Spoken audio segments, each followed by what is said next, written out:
नमस्कार। चलिए आज समय में थोड़ा पीछे चलते हैं और आयुर्वेद के एक ऐसे खजाने को खंगालते हैं जिसने हजारों सालों से हमारी स्वास्थ्य की समझ को एक नई दिशा दी है। जी हाँ, हम बात कर रहे हैं अष्टांग हृदय की, जिसे सचमुच में आयुर्वेद का दिल कहा जाता है। तो पहला सवाल यही उठता है कि आयुर्वेद तो ज्ञान का एक विशाल सागर है, तो इस सागर में वो कौन सा ऐसा ग्रंथ है जिसे उसका हृदय यानी उसका सार माना जाता है। इसका जवाब हमें एक बहुत ही पुरानी, एक प्राचीन कृति की ओर ले जाता है, और वो जवाब है अष्टांग हृदय। सोचिए, लगभग 1500 साल पहले लिखा गया एक अद्भुत ग्रंथ। ये सिर्फ एक किताब नहीं है, बल्कि अपने आप में चिकित्सा के ज्ञान का एक पूरा का पूरा युग है, जो आज भी उतना ही जरूरी है। देखिए, इसके नाम में ही इसका पूरा सार छिपा है। अष्टांग का मतलब है 8 शाखाएं और हृदय का मतलब है दिल या सार। तो इसका मतलब हुआ चिकित्सा की 8 सबसे जरूरी शाखाओं का हृदय। ये नाम ही इसके विशाल मकसद को दिखाता है। लेकिन सवाल ये है कि अष्टांग हृदय इतना जरूरी क्यों बना? अच्छा, इसे समझने के लिए हमें वाग्भट के आने से पहले के दौर में झांकना होगा। उस समय आयुर्वेद का पूरा नजारा ही बिल्कुल अलग था।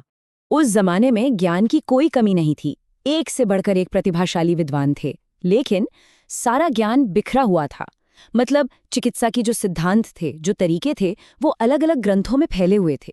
तो एक जगह पर सब कुछ समझना बहुत मुश्किल था।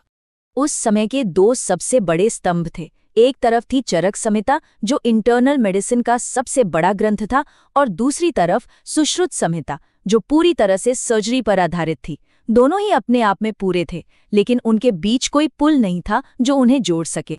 अब जरा सोचिए, एक स्टूडेंट या एक डॉक्टर के लिए ये कितनी बड़ी चुनौती रही होगी, है ना? पूरे आयुर्वेद में महारत हासिल करने के लिए उन्हें दर्जनों बड़े बड़े ग्रंथ पढ़ने पड़ते थे। कोई एक ऐसी किताब नहीं थी जहां सब कुछ एक साथ मिल जाए।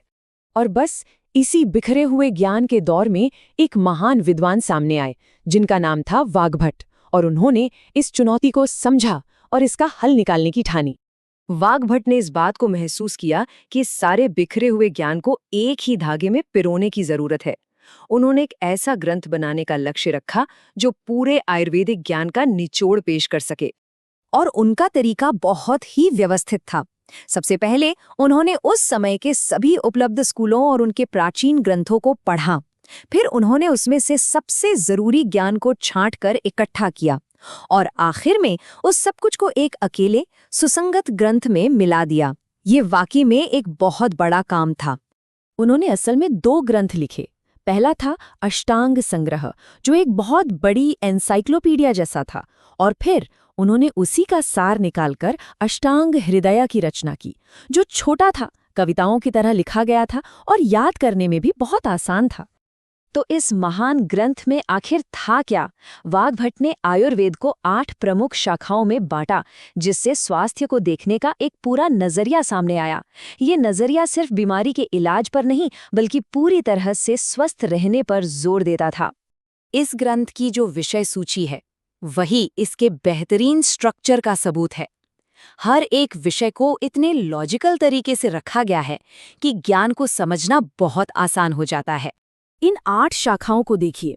इसमें इंटरनल मेडिसिन यानी काय चिकित्सा है, बच्चों के रोग हैं, मनोरोग हैं, सर्जरी है, और तो और जहर का विज्ञान यानी टॉक्सिकोलॉजी, और प्रजनन क्षमता जैसे विषय भी शामिल हैं। ये दिखाता है कि आयुर्वेद शरीर को एक पूरी इकाई के तौर पर देखता है। अष्टांग हृदय सिर्फ ज्ञान का एक कलेक्शन नहीं था, ये अपने आप में एक क्रांति थी। इसने एक ऐसी विरासत की नींव रखी जो आज सदियों बाद भी फल फूल रही है। इसकी कामयाबी का राज इसके संतुलन में था। एक पुरानी कहावत है कि ये ना तो बहुत छोटा है और ना ही बहुत बड़ा, यानी ये एक बिल्कुल परफेक्ट टेक्स्ट बुक थी, जो स्टूडेंट्स और अनुभवी डॉक्टर्स दोनों के लिए ही बहुत काम की थी। और ये इतना पॉपुलर क्यों हुआ? इसके कई कारण थे। एक तो ये कि इसे कविताओं की शक्ल में लिखा गया था, तो याद करना आसान था।